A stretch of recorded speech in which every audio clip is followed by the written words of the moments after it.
Welcome. Thanks for tuning in. You are listening to Gnostic Studies, and we'd like to continue our series on Gnostic astrology. We have entered into the zodiacal sign of Gemini according to the Western interpretation of the astrological associations. So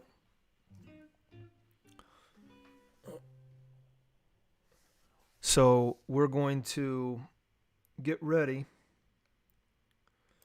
But before we jump into today's material with Gemini, we're going to have to review the previous class. So that's the handout that you see there on the screen. Let me give you a link for the previous material in the comments area. Give me just a moment.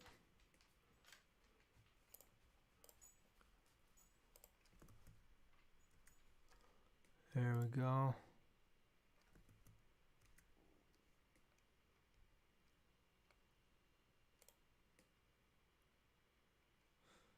And so in the previous class, we talked about the correspondences of Taurus, and since Taurus is related with the throat, then it's going to be related with the thyroid gland, and since the thyroid gland is also we could say the chakra, or corresponds to the chakra of the throat, then there is some esotericism there related with speech and the word or verb. So we discussed in the second half of the class about creation, Kabbalistic creation in the word or verb. In the book of Genesis, it mentions that the Ruach Elohim was the one that created the heaven and the earth. And then the earth was without form, that is, the earth was chaos and void or desolation. And darkness was upon the face of the deep, or it could be translated as the abyss. And the Spirit of God, which is called Ruach Elohim, moved upon the face of the waters. And then Elohim said, "Let there be light," and there was light. So the Elohim spoke, using the word or verb in order to bring us into action, in order to bring creation into manifestation.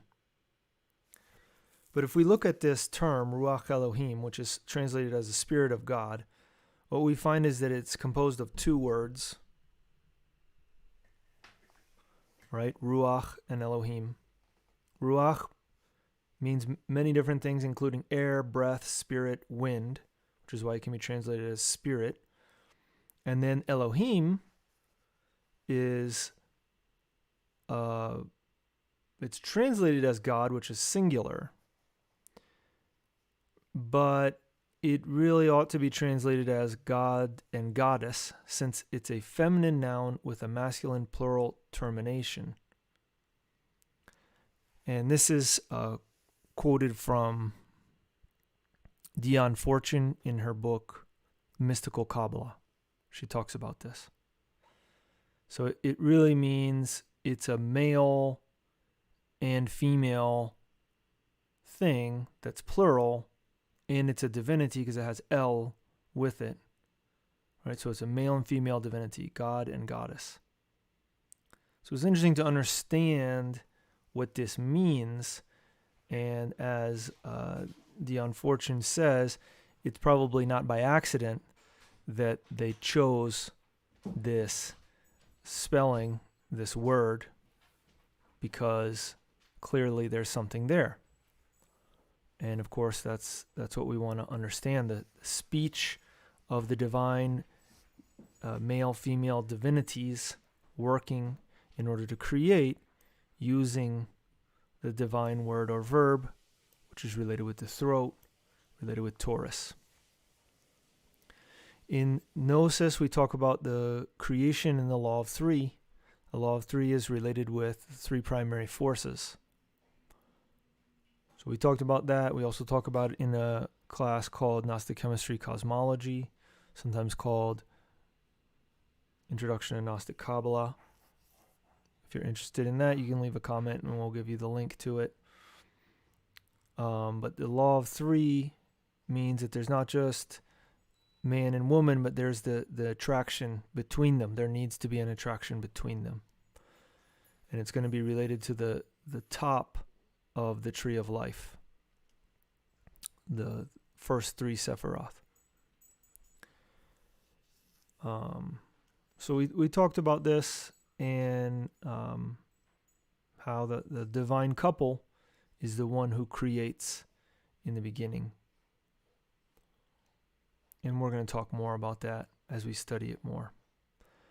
But we invite you to review that material from the previous class. And if you have any questions or comments, as you know, you can always, or if you've studied with us before, you can always leave them in the comments area. Let's just take a look and see if anybody has. Great work. Keep it up. Thank you for that. And okay, well, let's get into it. Let's jump into today's material.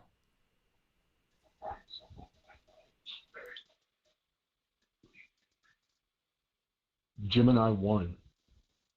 Dear disciple, clairvoyants observe that the chakras, the circles, discs, or wheels of the magnetic centers, are immobile in the majority of human beings, and that only when occult practices are done and when the disciple becomes a rose-cross adept do the wheels begin to spin, which Gictel describes to us as such, and that Ledbetter offers us in the theosophical form.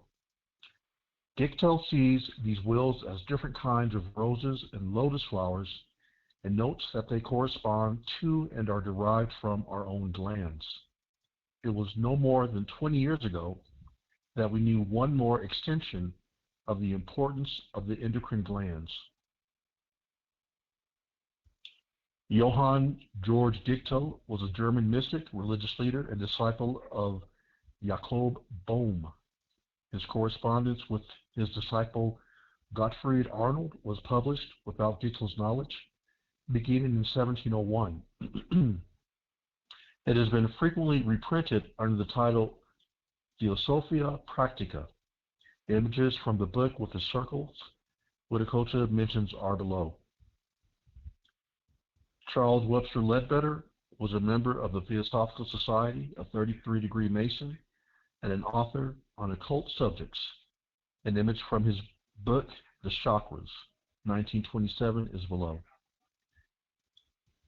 Previously, the human being knew less of anatomy, and this was the cause of the confusion of the heart in its tatoic effects, the central impulse that sustains matter in a certain vibratory state, with the tatoic effects of the parathyroid glands. Since the majority of our disciples know of the Oriental theosophical terminology, we will say that after having awakened the Sahasrara chakra, we pass on to the Ajna and Vishuddha chakras, and now in the parathyroid glands we arrive at the Anahata chakra. As we head down the neck and continue to descend down the body, we're going to meet with that ultimate and enigmatic center of emotions. Steiner was the first who drew attention to the heart and its great importance as a plexus, but we do not admit the effect of the chakras as Ledbetter presents them, who probably ignored the occult anatomy of the Rose-Cross fraternity because of his inability to read the works of the Epic of Gictel, written in a hodgepodge of medieval German and Latin. We drew this conclusion when we talked with him.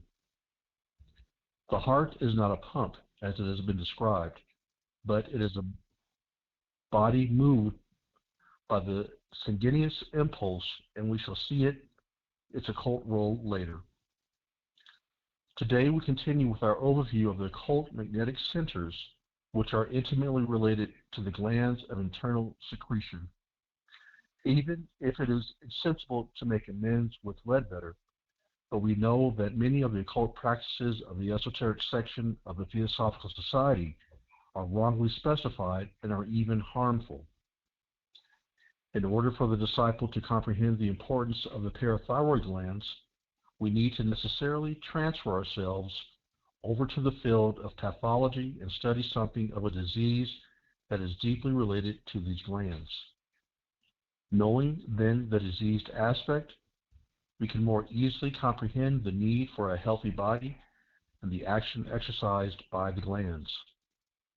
This disease to which we refer ourselves is tetany, convulsive tension of the muscles subject to the rule of the will, that we know firstly through an insufficiency of nutrition and which manifests itself with essential spasms of the extremities.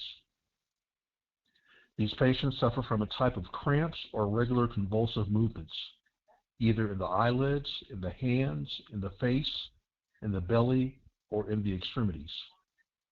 There are people who manifest a certain nervous tic that has not yet been explained by modern medicine and has its origins in these glands. We give as an example the dance of Saint Vitus, also called chorea disease or Sydenham's chorea, which is an abnormal involuntary movement disorder, one of a group of neurological disorders called dyskinesias. Of course, all these diseases are the exteriorization of a diseased character affecting a number of motor movements that happen in parts which should act only when there is the will to do so, meaning they are involuntary. Here we can see that the point in invasion of one nervous system by another. The symptomatological table of diseases caused by defects in the parathyroid glands is enormous in its variety, and many known diseases, such as those of the nerves of the heart, of the intestines, and of the stomach, can be explained and cured if we direct the therapeutic action to the glands in question. It is very curious that the tetany is observed more in men than in women, appearing in all parts, especially in the spring months. That is to say, at the time that Aries and Taurus deliver their power over to Gemini, which is the entrance of the lungs into the neck and arms, where the latter sign has its dominion. We have already told you about the struggle between Venus and Mars. We have said in the previous lesson, Taurus, that there is a struggle between the pituitary gland and the pineal gland. Now, the same phenomenon is represented between the thyroid and parathyroid glands, whose effect can be seen, of course, by the medical official. Venus again faces Mars, and, just like in war, barbed wire fences are put up, that is to say, barriers and obstacles for the enemy. Mars, who also dominates in Scorpio, seeks this element in order to launch its venom, which Venus and the thyroid tries to stop. This is repeated another time, as in the performance of the pituitary and the pineal glands, one of which is drowsy and cunning, while the other, Mars, is activity. Here we see, for the first time, the dual aspect of the planet Mars in the signs of Aries and Scorpio. Let us now enter into the terrain of the twins, or Gemini. We have said that all life is a constant struggle between Venus and Mars, but in this region, which we are now penetrating with the magnetic forces awakened, corresponds to Mercury and Gemini. In the ancient initiations, the mystic origin of the word mystery was locked in an obscure chamber. This chamber represents chaos. They had to pass through a narrow corridor which represented the neck, and then they gave him the emblems of Mercury as the organizer of the same chaos. On the rosebush, we have followed the sprouting of the leaves, the formation of the petals, and which are now entering the epoch of the materializing themselves into the flower. Mercury is the spirit that comes from heaven down to earth. The head is heaven, the neck is space, the chaos, and now we are in front of our own earth. In Egypt, they gave the symbol of the Ankh, the symbol of life, to the neophytes. Let us remember the famous painting of Amenhotep III. The Papyrus of Leiden treats the symbol as a neck. That is to say, life passes as breath through the neck. Enclosed within the symbol is a secret of the runes that we will also now know through those practices, but much later. Mercury in the sign of Virgo is the representation of the day, while the twins or Gemini still remains at night. One can see that the current of light which we have brought from above is now obscured by the action of Venus, but nonetheless, the same light is what opens the path to us. It appears that the very sign of the twins represents a path flanked by two walls. Now, in Mercury, everything is done with movement. As the word indicates, Mercury brings all movement, and before reaching the lungs, we need to prepare the air at the superior part of the chest, or in the neck, in order to achieve the next action. The Hindus speak of awakening the Kundalini, the serpent of fire, through breathing exercises, and Rama Prasad offers practices in this respect. Impressive for the Hindus, who have for centuries had a very simple nourishment and have far fewer dietary elements than us.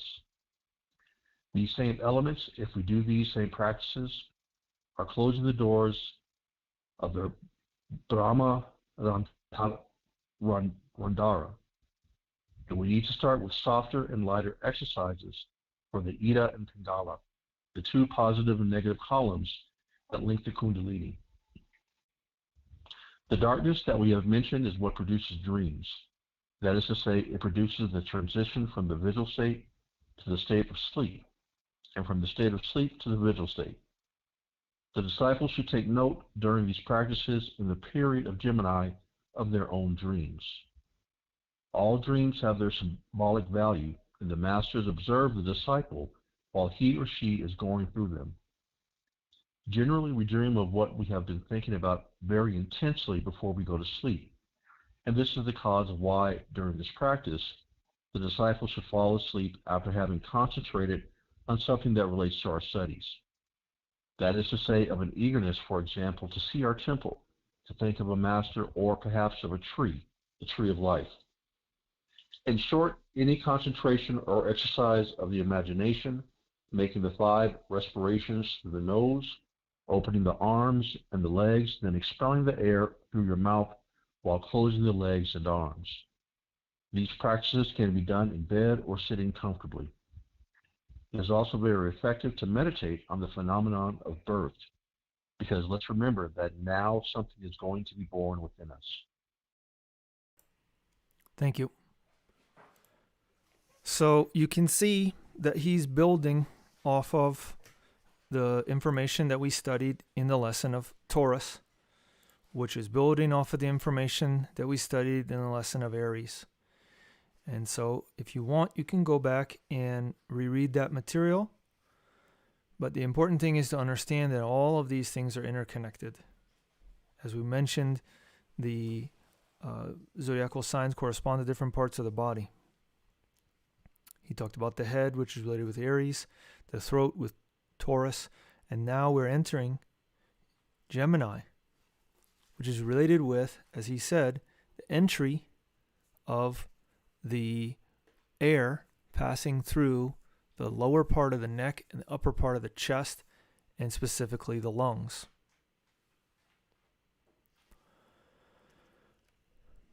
So let's look at the practice now. He mentions elsewhere the path of the initiate has 3 steps, namely imagination, inspiration, and intuition. Imagination is related with the mind and Mercury, and the house of Mercury is in Gemini. Mercury is the planet of the mind. That's why Mercury relates with imagination. Inspiration is related to the sign of Cancer, whose planet is the moon. And intuition is related to the sign of Leo and the heart. Leo's planet is the sun. So we'll see that now he's beginning this 3-step process that he's going to flush out in the next 2 zodiacal signs related with the steps of initiation: imagination, inspiration, intuition. But we're in the first step. We're in Gemini, related with the mind, related with Mercury. The first step that one should take to work on imagination is to ensure that the mind is trained to imagine something specific. For example, a geometric figure, or even better, the star of 5 points.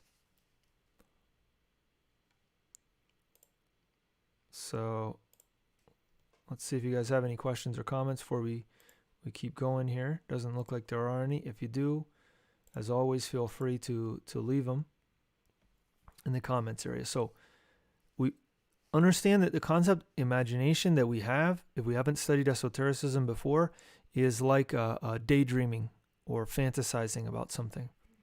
When we talk about it in esotericism, we're talking about conscious imagination. We're talking about what could be called visualization. So giving the mind something to do, to imagine something, to concentrate on something. And this is something that he mentions in one of his articles. And he's got he had a magazine called the Rose Cross Magazine that was published in 1927, maybe even 1926 to like 40s, something like that, in Spanish, in South America, Central America. So we still have access to some of those issues. Thanks to the internet, we can get it and run it through a translation program, figure out what it's saying, and so that's where some of this information is coming from. The idea being that a practice he recommends is to concentrate on something. So we can imagine, let's say, first a triangle, next we imagine a square, next we imagine a pentagram. The point is to imagine a shape. It can be a geometric figure. It's up to us. But to give the mind something to do and to work on that concentration practice. During these practices in the period of Gemini, the disciple should take note of their own dreams. All dreams have their symbolic value. The masters observe the disciples while they're going through them. Generally, we dream of what we've been thinking about very intensely before we go to sleep. And this is a cause of why, during this practice of Gemini, the disciple should fall asleep after having concentrated on something that relates to our studies, such as an eagerness to see our temple, thinking of a master, or on the tree of life. For the exercise of meditation, the Turks advise their apprentice masons to take a grain or a seed and to meditate upon it, on the potentiality which is locked up inside of it, and the faculty to be developed, which will become a flower, a plant, and a tree. Thanks to the impulse of the great architect of the universe, which is how Masonry describes the divinity, or one of the ways we could say. So we also talked about this in the Hermetic Masonry series. It's probably class 5 or 6. And we read the article that discussed this, which is another article by Huiracocha. He talks about it. So these are the main exercises related with imagining, right? Imagining a geometric shape, concentrating on the eagerness to see a temple, a master, or the tree of life, and meditating on a seed or grain and the potentiality locked up inside of it, which will develop and unfold And then he gives a fourth one. It is also very effective to meditate on the phenomenon of birth. In short, any concentration or exercise of the imagination, see how he says that there? Concentration or exercise of the imagination.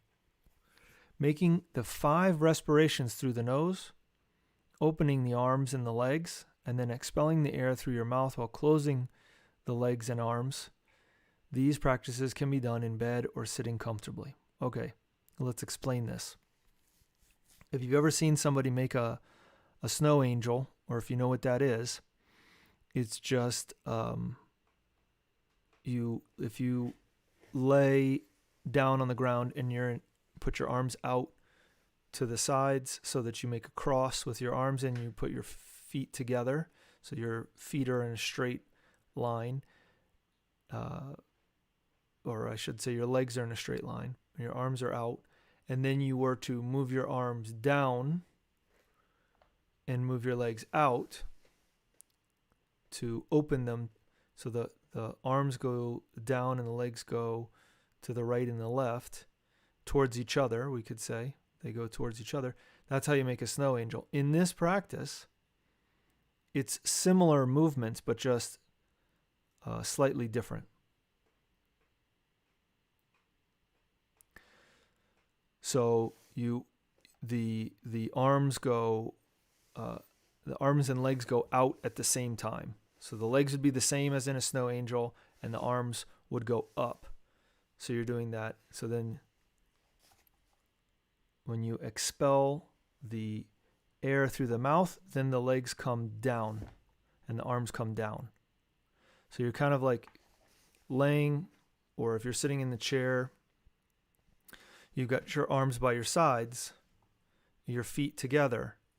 Then you inhale and you expand yourself. So your arms go out and your feet go out. And you inhale. And then when you exhale, you bring your feet together and your arms down, closer to the body. So we do that 5 times. So any concentration or exercise of the imagination, making the 5 respirations through the nose. So when you inhale and open the arms and legs, then you exhale and exhale through the mouth and close the arms and legs. So this can be done in bed a little easier, but you can do it in a chair as well. So here's the summary of the practice. We can do the practice together. But let's read the summary first. Concentrate with the imagination on something like the eagerness to visit a temple or to see a master, the tree of life, a seed, a geometric shape, the 5-pointed star, etc. Inhale through the nose while opening the arms and legs through the nose, and then expel the air through the mouth while closing the arms and legs. All right? So we're going to do it 5 times. So first, let's concentrate. Let's close our eyes.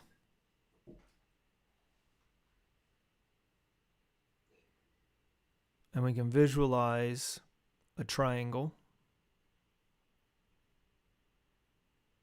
And we want to try and hold that visualization there in front of us,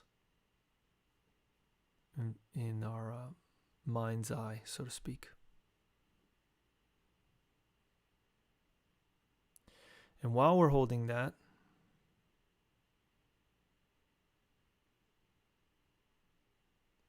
we're going to inhale and move the arms out and the legs out. And exhale and bring them back together.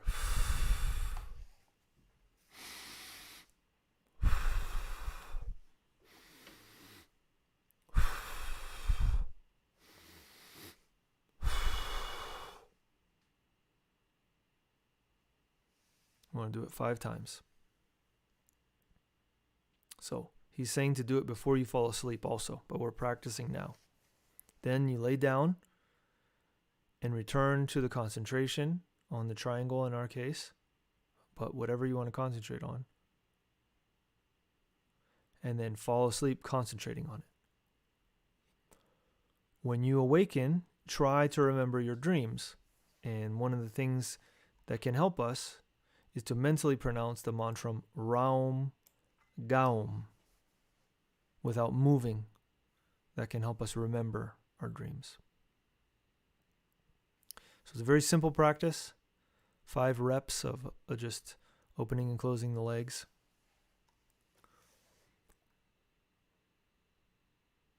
But what we're going to do now is the vocalization of the letter E, just like we did before, because it's going to be related with the throat, lower part of the throat. So we'll do that. We could also do I, which is E, because that's going to be helpful with imagination. But today we'll just do So you want to find a comfortable position. We'll do some vocalization for about 10-15 minutes. So let's relax. Find a comfortable position so that we can relax our physical body.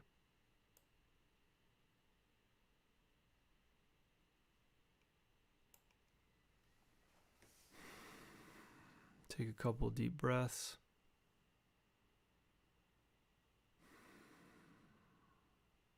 If you want to take off your shoes or loosen your belt or whatever you need to do to help yourself relax.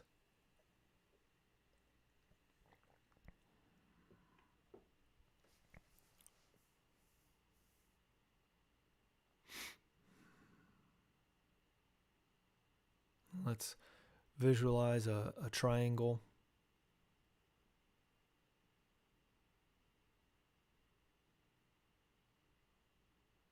It can be just a very simple triangle.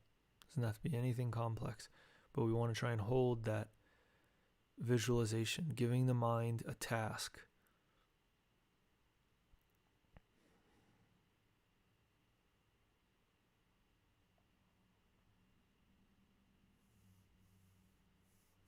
So we're going to vocalize the vowel eh. So inhale through the nose and we exhale through the mouth, pronouncing the vowel sound, and we're going to do it at our own pace, whatever our breath is. When we get to the end, I'll keep track of the time. I'll just say 3 more times. We each do it at our own pace. And you may begin whenever you're ready.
Let's do it 3 more times.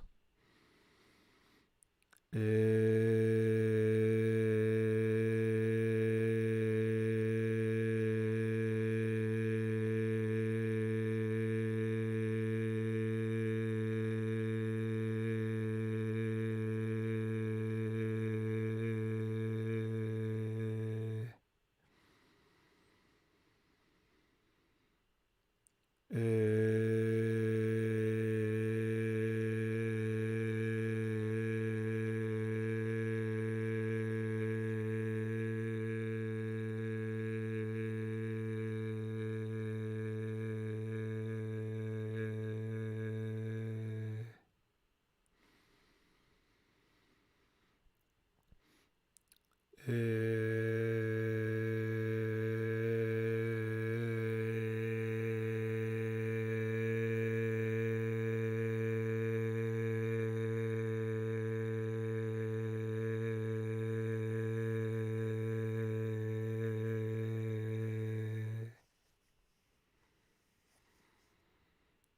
now let's just sit quietly.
Let's take a couple deep breaths. Start bringing ourselves back.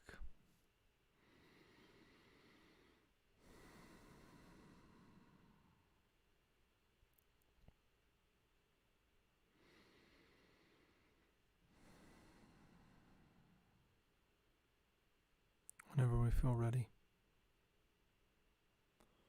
we can bring the practice to a close, coming back to the room or wherever we find ourselves and opening our eyes.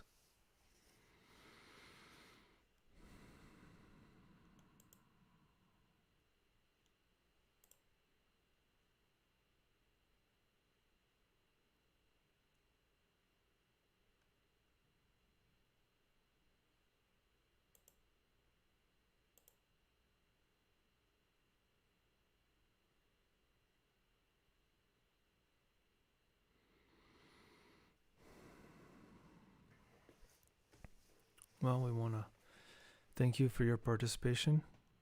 If you have any questions or comments, please feel free to leave them in the comments area. As we mentioned, we won't have any class next week or the week after. We'll be back on, let's see, the 15th of June.